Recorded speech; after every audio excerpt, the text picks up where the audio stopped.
Structure 1 मा 2077 चैत्रको question paper solve गरिरहेका छौं। यस भिडियोमा हामी क्वेशन नम्बर 2 को बी सल्भ गर्ने छौं जसको वेटेज 12 मार्क्स रहेको छ। हामीलाई क्वेशनमा भनेको छ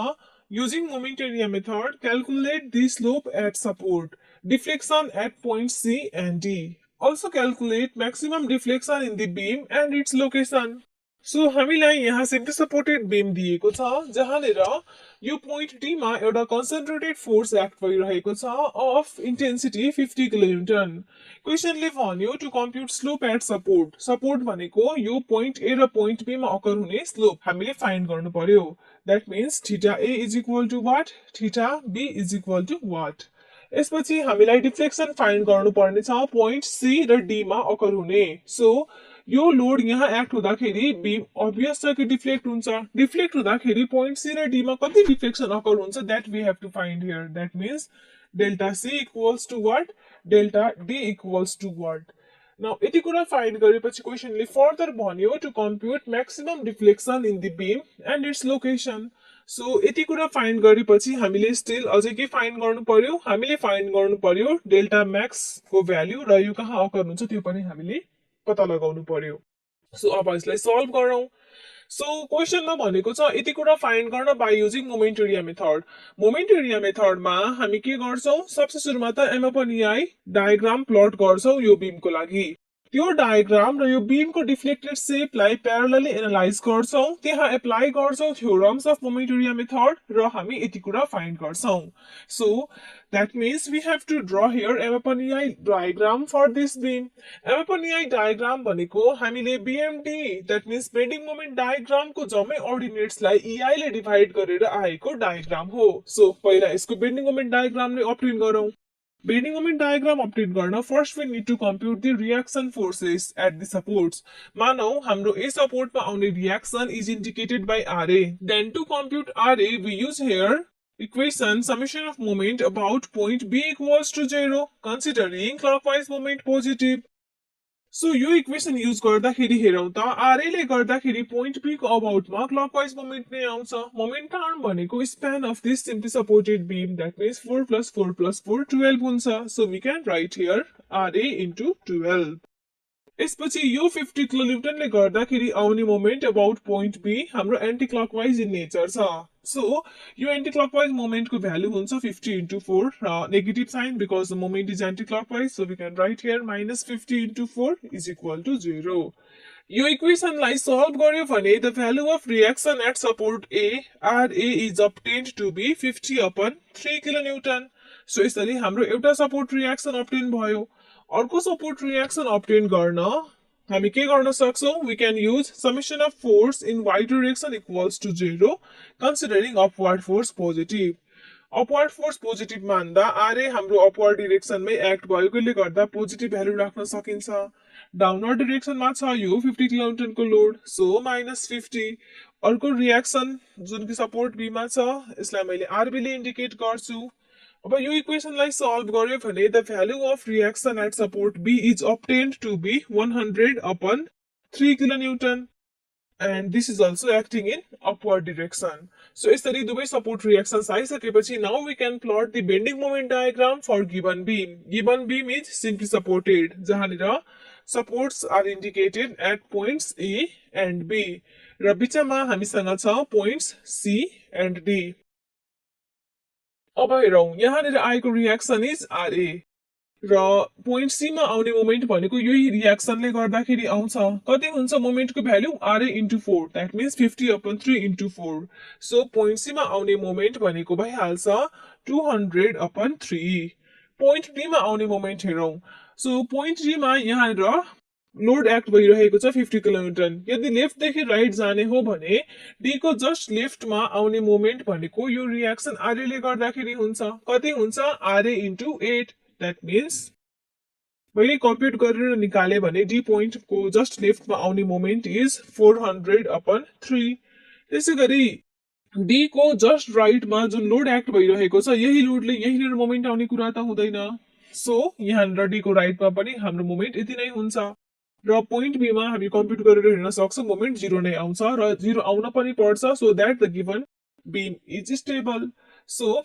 अब के गर्ने त सिम्पली स्ट्रेट लाइनले जोइन गर्ने यी अर्डिनेट्सलाई स्ट्रेट लाइनले किनकि यी मोमेन्ट्सहरू पोइन्ट फोर्सले गर्दाखेरि आएको मोमेन्ट हो र पोइन्ट फोर्सले गर्दाखेरि आएको मोमेन्टको डिस्ट्रिब्युसन लिनियर हुन्छ so simply we can join this lines by straight line like this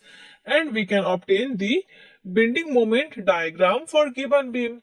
so यो त बेन्डिङ मोमेन्ट डायग्राम भयो हामीलाई चाहिएको हो M upon EI diagram so के गर्ने जम्मै अर्डिनेट्सलाई इआई ले डिभाइड गर्ने सो जम्मै अर्डिनेट्सहरूलाई इआई ले डिभाइड गरेर we can obtain our M upon EI diagram हाम्रो am upon EI diagram identical हुन्छ माथिको डायग्रामसँग सो यो हाम्रो पोइन्ट डीमाको अर्डिनेट हो जस्तै माथि अर्डिनेट थियो 400/3 देन अब हाम्रो अर्डिनेट भइहाल्छ 400/3 इआई त्यसै गरी पोइन्ट सीमाको अर्डिनेट माथि 200/3 थियो भने अब भइहाल्छ 200/3 इआई यहाँ हामीसँग हुन्छ point A point be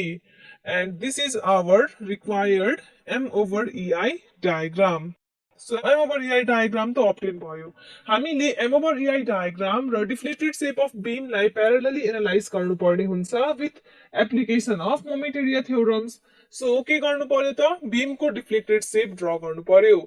given beam is simply supported र यहाँ पोइन्ट लोड जुन छ डाउनवर्ड डाइरेक्सनमा एक्ट भइरहेको छ सो अब्भियसली बीम तलतिर डिफ्लेक्ट हुन्छ र सपोर्ट्सहरू हाम्रो एन्ड्समा भएकोले गर्दा डिफ्लेक्टेड शेप केही यस प्रकार हुन्छ यो हाम्रो ओरिजिनल शेप भयो बीमको यहाँ हाम्रो सपोर्ट ए थियो यहाँ हाम्रो सपोर्ट बी थियो due to certain application of load beam gets deflected to somewhat like this point A मा अकर हुने स्लोप हामी देखाउन सक्छौं by drawing tangent at point A र ओरिजिनल शेप अफ बीमले ट्यान्जेन्टसँग बनाएको angle is theta A that means slope at point A similarly point B मा अकर हुने स्लोप पनि त्यही तरिकाले यसरी देखाउन सकिन्छ हामीसँग यहाँ पोइन्ट सी र डी पनि छन् हामीले सी पोइन्टमा अकर हुने डिफ्लेक्सन डेल्टा सी र डी पोइन्टमा अकर हुने डिफ्लेक्सन डेल्टा डी पनि फाइन्ड गर्नुपर्ने छ सिम्पली सपोर्टेड बीममा म्याक्सिमम डिफ्लेक्सन कहाँ अकर हुन्छ त म्याक्सिमम डिफ्लेक्सन अकर हुन्छ हाम्रो मिड स्प्यानमा सो मैले यो मिड स्प्यान भन्ने पोइन्टलाई एम भनेर इन्डिकेट गर्छु एम मा अकर हुने म्याक्सिमम डिफ्लेक्सनलाई डेल्टा एम भनेर लेख्न सकिन्छ सो हामीले यो म्याक्सिमम डिफ्लेक्सन पनि कम्प्युट गर्नु पर्यो along with delta C delta D theta A and theta B so के गर्नु पर्यो त अब यो डायग्राम र एम अपन इआई डायग्रामलाई प्यारलली अब्जर्भ गर्नु पर्यो मोमेन्ट एरिया थ्योरम्स को एप्लिकेसन गर्दै जानु पर्यो र कम्प्युट गर्नु पर्यो यी पाँचवटा भ्यालुजहरू सुरुमा हामी थीटा ए नै कम्प्युट गर्नतिर लागौं थीटा ए कम्प्युट गर्नको लागि मैले ए बाट ड्र गरेको ट्यान्जेन्ट जुन छ यसलाई अझै प्रोड्युस गर्छु कहाँसम्म प्रोड्युस गर्छु त हाम्रो जुन डिफ्लेक्टेड शेप अफ बीम छ यो डिफ्लेक्टेड शेप अफ बीममा जुन पोइन्ट बी छ मैले यहाँबाट एउटा भर्टिकल लाइन यसरी ड्रप गराउँछु जतिखेरसम्म यो भर्टिकल लाइनले यो ट्यान्जेन्टलाई मिट गर्दैन त्यतिखेरसम्म हामी यो ट्यान्जेन्टलाई प्रोड्युस गराउँछौं र दुवै जहाँ मिट गर्छ यो पोइन्टलाई मैले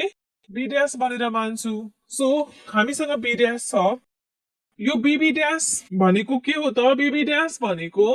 हामीले यो deflected shape of the beam को कुनै पनि पोइन्टबाट भर्टिकल लाइन ड्रप गराएको डिस्टेन्स हो कहाँसम्म त हाम्रो डिफ्लेक्टेड शेपकै कुनै अर्को पोइन्टबाट ड्र गरेको ट्यान्जेन्टसम्म नाउ यो डिस्टेन्स कम्प्युट गर्नको लागि second theorem of moment area method use गर्न सकिन्छ second theorem of moment area मेथडले भन्छ यो डिस्टेन्स भनेको हो moment of M upon EI diagram between A and B about point B जुन पोइन्टमा यो भर्टिकल डिस्टेन्स फाइन्ड गर्नु पर्ने छ त्यही पोइन्टको अबाउटमा मोमेन्ट लिनु पर्यो सो BB dash त्यसरी कम्प्युट गर्न सकिन्छ once BB dash is known theta A can be computed by applying the concept theta A is equal to BB dash divided by AB AB को भ्यालु भनेको 12 छ सो मैले 1/12 लाई यसरी लेखे र BB dash को ठाउँमा म लेख्न सक्छु with applying the second theorem of momentary area method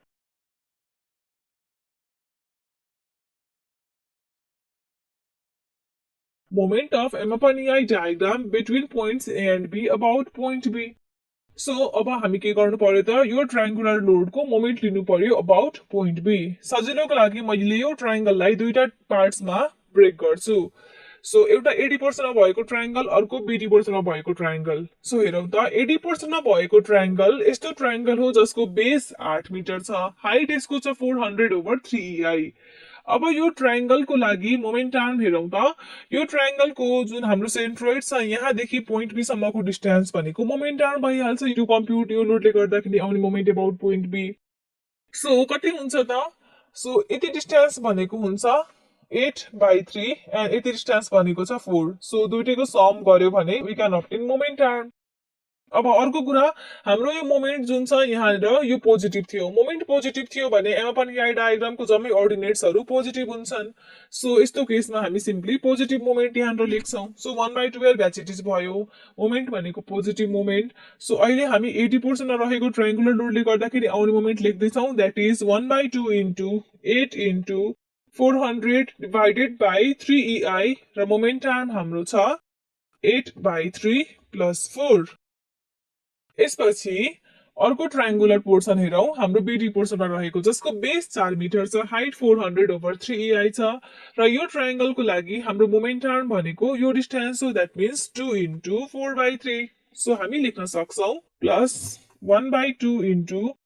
4 into 400/3ei into 2 into 4/3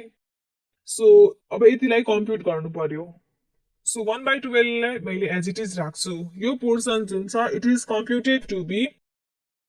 32,000/9ei र यो पोर्सन जुन छ यो हाम्रो कम्प्युट भएर आउँछ 6400/9ei नाउ दुवैलाई सल्भ गरौं सल्भ गरेर हामी यहाँनिर obtain गर्छौं 12800 3ei यसलाई 1/12 सँग मल्टिप्लाई गरेपछि we obtain 3200/9ei So this is required slope which occurs at support A. अब यसको डाइरेक्सन पनि हामीले बुझ्नु पर्यो सो हाम्रो यो भ्यालु पोजिटिभ आएको छ पोजिटिभ आउनुको मिनिङ हो फिगरमा देखाए जस्तै थीटा ए जुन छ यो क्लकवाइज डाइरेक्सनमा एक्ट भएको छ और बीम यसरी नै डिफ्लेक्ट भएको छ ए देखि यो कुरा बुझ्न सकिन्छ थीटा ए obtain भइसकेपछि अब हामी थीटा बी कम्प्युट गरौं अब थीटा बी कम्प्युट गर्नको लागि हामी मोमेन्ट एरिया मेथडको फर्स्ट थ्योरम युज गर्छौं सो म के गर्छु बीबाट ड्र गरेको टेन्जेन्टलाई अझै प्रोड्युस गराउँछु यसरी जबसम्म यसले एबाट ड्र गरेको टेन्जेन्टलाई मिट गर्दैन सो यसले यो पोइन्टमा मानौ मिट गरिरहेको छ अब यहाँनिर यो एबाट ड्र गरेको टेन्जेन्टले बीबाट ड्र गरेको टेन्जेन्टमा जुन एउटा यो एंगल सबटेन्ड गरेको छ this angle is actually change in slope in between points A and B so यसलाई हामी यसरी रिप्रेजेन्ट गर्न सक्छौं यो ए मा ड्र गरेको टेन्जेन्टबाट बी मा ड्र गरेको टेन्जेन्टमा जुन एंगल यसरी ड्र गरेका छौं this is indicated by theta BA so यो एंगल एक्चुअली के हो त मैले यहाँनिर अलिकति ज्योमेट्री एप्लाई गरे भने हेरौं त मैले यसरी यहाँनिर यो स्ट्रेट लाइन प्रोड्युस गरे भने यो थीटा बी छ भने यो एंगल पनि हाम्रो थीटा बी भइहाल्छ यो थीटा ए छ भने बाइ ज्योमेट्री यो पनि थीटा ए भइहाल्छ this angles are corresponding angles and this angles are alternate angles so from figure theta B A भनेको sum of theta B and theta A हो The theta BA which is actually change in slope in between the points A and B in the deflected shape of beam यो भनेको actually मा हो the area of M/EI diagram in between points A and B यो हाम्रो कहाँबाट आयो त moment area मेथडको फर्स्ट थ्योरमबाट आयो सो हामी यहाँनिर थीटा बी कम्प्युट गर्नको लागि के भन्न सक्छौं हामी भन्न सक्छौं theta BA which is change in slope in between points A and B in deflected shape of beam is equal to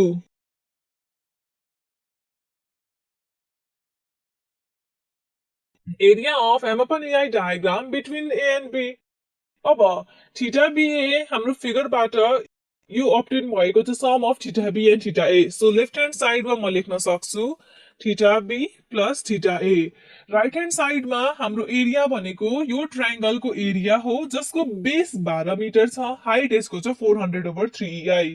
so यहाँ हामी लेख्न सक्छौं 1/2 इन्टु 12 इन्टु 400/3ei हामीलाई थीटा ए थाहा छ सो म लेख्न सक्छु theta B plus theta A को value 3200/9ei equals to right hand साइडमा यो भ्यालु हाम्रो जुन छ यो कम्प्युट भएर आउँछ 800/ei सो सल्भ गर्यो भने theta B is obtained to be 4000/9ei 9EI. So यो भ्यालु पोजिटिभ आएको छ। पोजिटिभ आउनुको मिनिङ हो फिगरमा देखाए जस्तै theta be anti clockwise डिरेक्सनमा act भएको छ, और बीम जुन छ फिगरमा देखाए जसरी नै डिफ्लेक्ट भएको छ भनेर बुझ्नु पर्यो। सो यसरी हामीले स्लोप एट सपोर्ट्स फाइन्ड गर्यौं। स्लोप फाइन्ड गरिसकेपछि अब सी र डी पोइन्टमा डिफ्लेक्सन फाइन्ड गरिहालौं। सो सुरुमा डेल्टा सी नै फाइन्ड गर्नतिर लागौं। लेट अस से यो जुन पोइन्ट छ यो पोइन्टलाई मैले C1 भनेर लेख्छु। यसलाई मैले फर्दर यसरी प्रोड्युस गर्छु, हाम्रो यो ए बाट ड्र गरेको टेन्जेन्ट सम्म यसलाई मैले C2 भनेर मान्छु। So delta C which is actually C1 in figure can be expressed as CC2 minus C1C2। अब CC2 के हो? CC2 भनेको हामीले ट्रायंगल ACC2 बाट भन्न सक्छौं CC2 is equal to actually theta A times AC। त्यसैगरी C1C2 के हो? C1C2 भनेको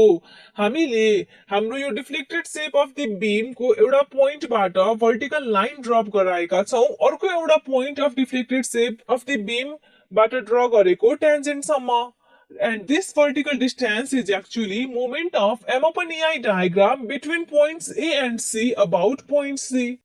So, second theorem of momentary method use गरेर C1 C2 सजिलै कम्प्युटेबल छ। C1 C2 आउन सक्छ, CC2 पनि हाम्रो सजिलै आउन सक्छ। देन हामी सजिलै डेल्टा C फाइन्ड गर्न सक्छौं। Now let us do that and compute deflection at point C. So मैले यहाँ फेरि लेख्छु delta C which is actually CC1 equals to CC2 minus C1C2। अब यहाँनिर हाम्रो CC2 भनेको हो theta A into AC। Theta A जसको भ्यालु हाम्रो कम्प्युट भएको छ 3200 ओभर 9EI र AC को भ्यालु हामीसँग 4 छ। So this is equal to 12800 over 9EI। अब C1C2 हेरौं। C1C2 भनेको भर्खर डिस्कस गरे अनुसार by applying the second theorem of momentary method it is equal to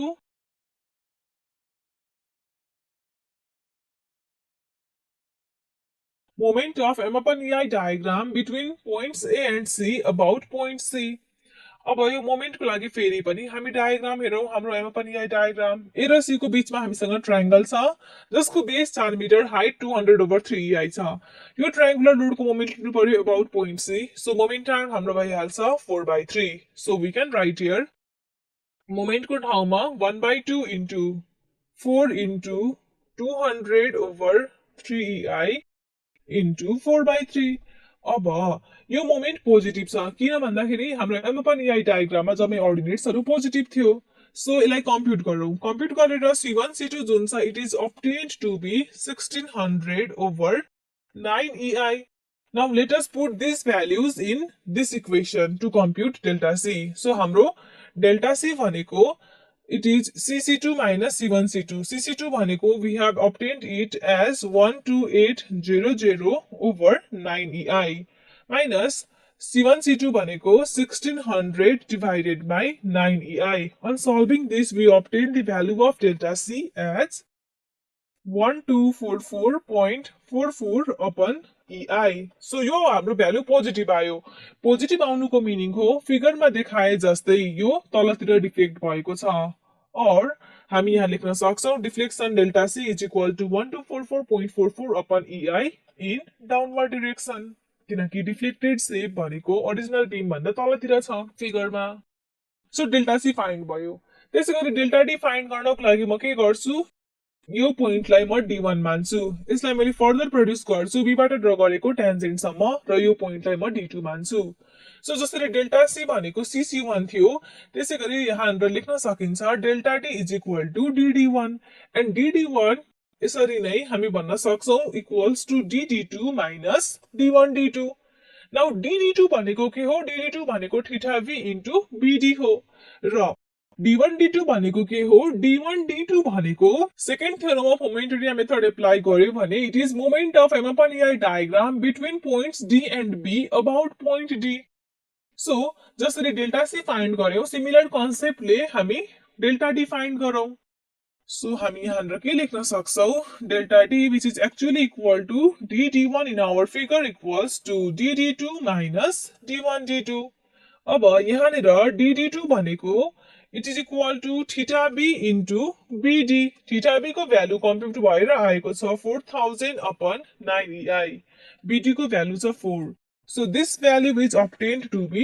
16000 divided by 9ei now d1 d2 भनेको second theorem of momentary method apply गर्यो भने हामी भन्न सक्छौं it is moment of m upon ei diagram between points b and d about point d so यो triangular load जसको base 4 metre छ height छ 400/3ei यसको मोमेन्ट लिनु पर्यो about point d moment arm भनेको यो डिस्टेन्स भइहाल्छ व्हिच इज एक्चुअली 4/3 सो हामी यहाँ लेख्न सक्छौं directly d1 d2 equals to 1/2 into 4 into 400/3ei into moment arm is 4/3 यसलाई सल्भ गरौं सल्भ गरेर d1 d2 को भ्यालु जुन छ it is obtained to be 3200/9ei d1 d2 थाहा छ d2 थाहा छ दुवै भ्यालु यहाँ पुट गरौं एन्ड हाम्रो डेल्टा d obtain हुन्छ 16,000 upon 9ei minus 3200/9ei गर्दाखेरि 1422.22/ei र यो पनि पोजिटिभ आएको छ सो फिगरमा देखाए जस्तै बीम तलतिर डिफ्लेक्ट भएको छ और this deflection is occurring in downward direction भनेर बुझ्न सकिन्छ सो चारवटा कुरा फाइन्ड गर्यौं now we need to find the maximum value of deflection maximum deflection कहाँ अकर हुन्छ त obvious त फिगरबाट बुझ्न सकिन्छ हाम्रो यो दुवै ट्यान्जेन्ट्सहरु जहाँ मिट गर्छन् जुन कि obviously हामी हेर्न सक्छौं फिगरमा यो हाम्रो मिड स्प्यानमै मिट गर्छन् यही नि अकर हुन्छ maximum deflection so delta m find गर्नको लागि मैले यो पोइन्टलाई m1 मान्छु यो पोइन्टलाई m2 मान्छु अब mm2 फाइन्ड गर्नको लागि we can use here mm2 equals to theta I into am त्यसैगरी m1 m2 फाइन्ड गर्नको लागि हामी युज गर्न सक्छौं हाम्रो मोमेन्टरी मेथडको second theorem that is mm2 भनेको moment of m upon ei diagram between points a and m about point m so दुईटा भ्यालु आइसकेपछि हामी सजिलै डेल्टा m फाइन्ड गर्न सक्छौं सो हामी यहाँ के लेख्न सक्छौं we can write here delta m equals to mm1 which is actually mm2 minus m1 m2 अब यहाँ नेर mm2 भनेको we can write here theta a into am theta a जसको भ्यालु छ 3200/9ei र am को डिस्टेन्स छ 6 so solve गर्यो भने mm2 is obtained to be 6400/3ei m1 m2 भनेको फेरि पनि फिगरमा हेरौं m1 m2 भनेको के हो त moment of m upon ei diagram between points a and m about point m so हामीलाई यहाँहरुको यो अर्डिनेट चाहिन्छ यो अर्डिनेट फाइन्ड गर्न सिमिलर ट्रायंगलको कन्सेप्ट युज गर्न सकिन्छ सजिलै सो यहाँको अर्डिनेट हाम्रो obtain हुन्छ 300/3ei यसलाई मैले सिम्पली 100/ei पनि लेख्न सक्छु सो यो ट्रायंगल जसको बेस 6 मिटर छ हाइट यसको छ 100/ei यसको मोमेन्ट लिनु पर्यो अबाउट पोइन्ट m सो यो ट्रायंगलको लागि हाम्रो मोमेन्ट आर्म कति भइहाल्छ मोमेन्ट आर्म भइहाल्छ 6 divided by 3 that is 2 metre so moment लिँदाखेरि हामी हाम्रो लेख्न सक्छौं 1/2 into 6 into 100/ei into 2 so m1 m2 is obtained to be 600/ei अब दुवै भ्यालुलाई यहाँ लगाउँ लाग्दाखेरि हाम्रो पोइन्ट m मा अकर हुने डिफ्लेक्सन जुन छ that is obtained to be 6400/3ei minus 600/ei गर्दाखेरि it is equal to 1533.33/ei यो पनि डाउनवर्ड डाइरेक्सनमै अकर हुन्छ सो यो भ्यालु हामी हेर्न सक्छौं हाम्रो डेल्टा डी भन्दा पनि ग्रेटर छ डेल्टा डी भनेको हाम्रो जुन पोइन्टमा लोड एक्ट भएको थियो त्यो पोइन्टमा अकर हुने डिफ्लेक्सन हो सो यो भन्दा पनि ग्रेटर डिफ्लेक्सन अकर भएको छ पोइन्ट m मा सो यसरी हामी बुझ्न सक्छौं कि यो भनेको म्याक्सिमम डिफ्लेक्सन हो so this is the required value of maximum deflection कहाँ अकर भएको छ त अकर भएको छ mid span of the beam मा So delta max at midspan of the beam हाम्रो obtain भयो 1533.23/ei. So यति गरेपछि यो क्वेशन जुन छ कम्प्लिटली सल्भ भयो. So क्वेशन भनेको थियो क्वेशन नम्बर 2 को B from the set 2077 Chaitra. Now upcoming भिडियोमा क्वेशन नम्बर 3 को ए